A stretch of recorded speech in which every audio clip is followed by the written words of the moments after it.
Welcome, Mayor Fennell. Are you excited to be here tonight? Yes, and we're taking care of business. Did you hear that? Yes, we are taking care of business. As you know, Mayor Fennell is highly involved in the community, and MoMondays' purpose is to inspire members of the Brampton community. That's why we're so happy that you are our first speaker, and I leave these individuals in your hands for that warm Brampton welcome. Thank you. Wow, what a nice introduction, and welcome to MoMondays, welcome to Brampton, and welcome and congratulations to all of the speakers. We hope this will be an interesting evening, maybe even an inspirational evening. I've been asked to inaugurate MoMondays here in Brampton. It actually took 3 months of Mondays to find a Monday in my calendar, but we're here tonight, and that's just fantastic. So I want to talk about three things: pucks, politics, and people. Not in any particular order, because they're really all intertwined. Some people said to me, how would you have ever decided to run for office? So if anybody's thinking of running, 2014 is election year, and listen, if you're interested, make it happen. But I'm a person, it's just in my DNA to get things done. I've never been brought up to be one of these people that listens and say, oh, that's a problem, that's an issue, why don't they do something about that? If you want something done, get involved, get it done. That's just my DNA, it's what I do. So when I was early as a young mother with young children and driving to work in Mississauga and drop my kids off at a sitter, and I would observe, gee, there seems to be a lot of gas stations and donut shops in every corner, and it's not my nature to just observe. If you think you can make something happen, get involved. Anyway, needless to say, I decided to run for council. People said, how could you run for council? Who do you know in Brampton? I work in Mississauga. By the time you get home with young kids. But anyway, those are the people that aren't going to help you because they don't understand. They want to help you, but they don't understand. Even my parents said, you're going to give up a perfectly good job in the private sector to go for then a 3-year term, a 3-year contract. I said, it's important. Public life is important. I'm going to do what I have to do to run for office. And I never said, is there an opening? Is somebody retiring? If you're ready. Every job is open at election time, okay? Every job is open. If you want to do it, then you just get involved in it. I used to go every day on the way to work. No, every day on the way home, I'd stop and I'd knock on a couple of doors on a different street every day for 2 years. People thought I was going to buy a house in the neighborhood. I said, no, I'm running for council. This is 1986. I said, I'm going to run for council in 2 years. Are there any issues on their street? People were surprised because people aren't used to seeing their elected officials. They're not used to having people say, what do you think? Are there any issues? And then I'd go and I'd try to figure out how to help them. And back in the days, the dot matrix printer, I used to go home, pick my kids up, make dinner, get them to bed, do the laundry, make lunches for the next day. And then I'd sit at my computer and I'd type, thank you for taking time to talk to me this evening about X. If I'm elected, I look forward to speaking with you often. And I'd print it out and I'd put it in a plain envelope. The way to work, I drop the kids off. I'd go to work. I'd drop it in their mailbox. So within less than 24 hours, they had a response. Now, first of all, they're not used to politicians speaking to them, listening to them, and then within 24 hours, sending a letter acknowledging the situation. I did that for 2 years. And I'll tell you something, I've been elected 24 years. I still get back to every email, every phone call, because that's what people want. They want to be able to reach out and touch somebody, like E.T. politics, you just have to touch. So anyway, here we are, now we're elected, and I'm a counselor, and I'm trying to do this very quickly because we have 10 minutes, and I've got to give you 24 years and 10 minutes. So after I was a counselor, for about 10 years, I had the occasion, because there's this acting mayor rotational thing, and I was the acting mayor at the Brampton Candidates Tournament, and I met Cassie Campbell. You know Cassie Campbell. She became the captain of Team Canada, and she's a Brampton girl and a Candidates graduate. And I said, Cassie, this is the coolest thing. Imagine we're retiring her jersey, and she's playing, on the Olympic team. It was after the Olympics in Nagano, 1998, and the Canadians won silver, but when you have to get to second before you get to first in anything in life. So what do you do when you win silver? You go for gold. So I said, Cassie, this is so exciting. Do you skate in Brampton? She said, no, there isn't a Brampton team.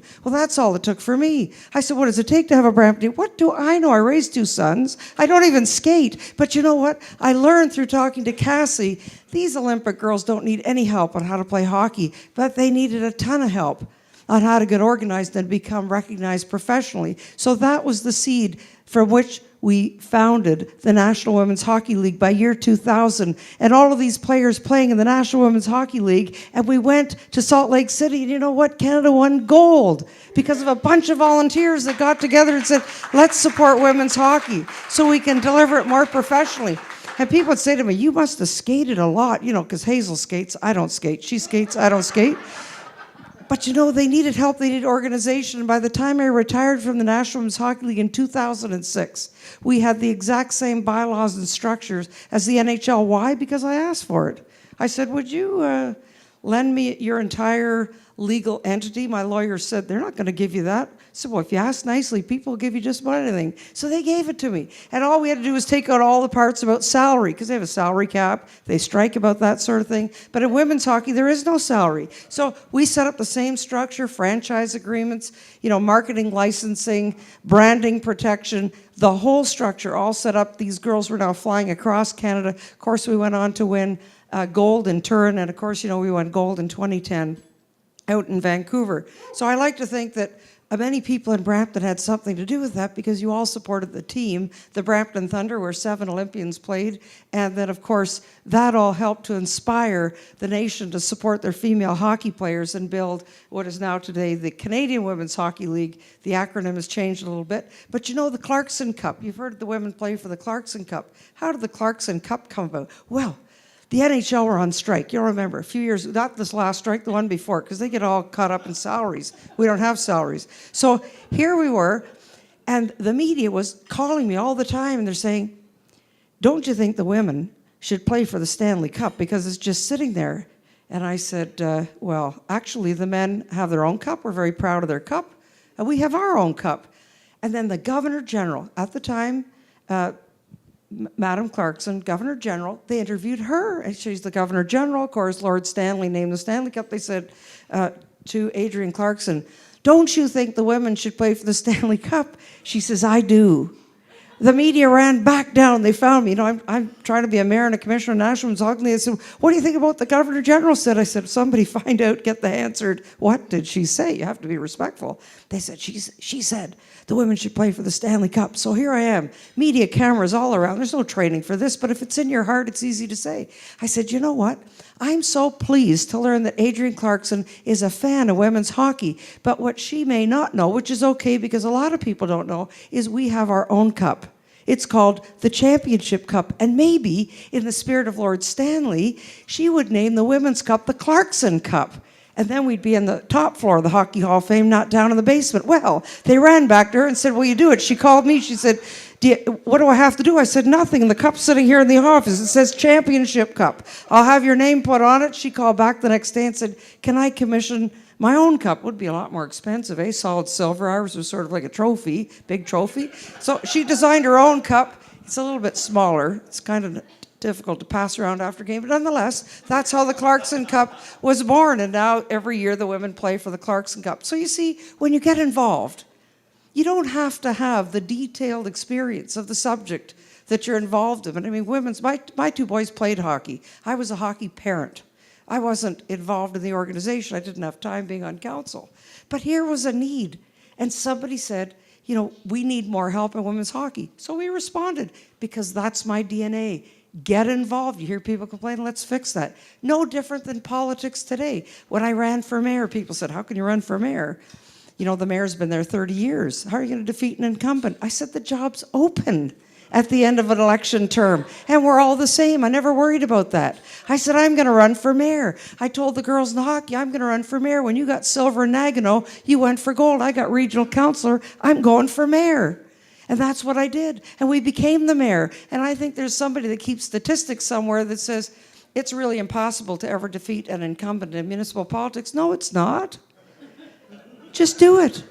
Just do it. I feel like I could do Nike ads, you know, just do it. So here we are. We ran for mayor in the year 2000, beat the incumbent by 10%.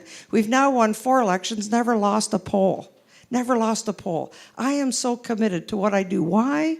Because of the people. And that winds me back to Puck's people and politics. I do this for I do this for all of you. I mean, you are the inspiration, each and every one of you. And in Brampton, your multiple inspired because we're the most multicultural, multi-faith, multilingual place in Canada, probably North America, probably the world. And that's inspiring. It's totally inspiring. When I go to event after event after event, and I see people coming together, celebrating or talking about a business event, a new business, or something new going on in the community, I see a young population in Brampton that are so inspired, especially our young people. Oh my goodness, our young people, we can relax with the quality young people that are here in the city of Brampton. They get it 100%. Entrepreneurs, many new immigrants to Canada, to Brampton, are entrepreneurs. They're starting new businesses. They're making new businesses. They're creating jobs. Can you imagine? We are blessed in Brampton to have all of these opportunities. Brampton, people say, well, it's a fast-growing city. Well, say it differently. More people choose Brampton than any other city in Canada. That's the other way you say, people have choices. They don't have to choose Brampton. They could be Milton, Georgetown, Guelph, Mississauga, Woodbridge, all within the same driving distance. People choose Brampton for many, many reasons, but most of all, because of each of you. And it's because I so believe in the people, just like I believed in those women who thought, gee, we were supposed to win the gold medal, a lot of pressure on them. I said, you just weren't supposed to win it in 1998. You were supposed to win it in 2002, 2006, and 2010. And now it'll be 2014 when they go to Sochi in February. And I think we're going to watch those games with great ambition. But you gave me this. Does that mean 10 minutes, 2 minutes? Oh, it means wrap it up. Okay, I need to wrap it. I wasn't sure whether that was like speed up or wrap, but anyway. So I hope I've told you a little bit about women's hockey, a little bit about why I have the passion for this job, and I'm so proud to be here, and I am absolutely proud to be the mayor of the people of the great city of Brampton. I intend to keep on going because you matter to me. Thank you very much.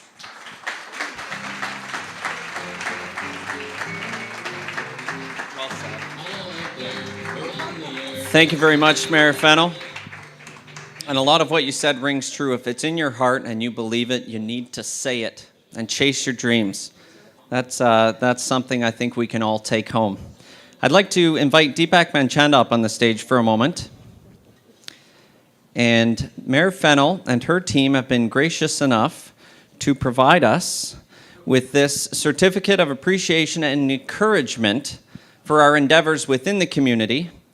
And not only is Deepak, as the founder of this MoMondays, receiving one, but all of the volunteers who have come together to make this happen this evening will also be receiving one. So Mayor Fennell, on behalf of MoMondays, Deepak Manchanda Incorporated, and myself, thank you very much for your encouraging words. Thank you. Thanks, Mayor Fennell.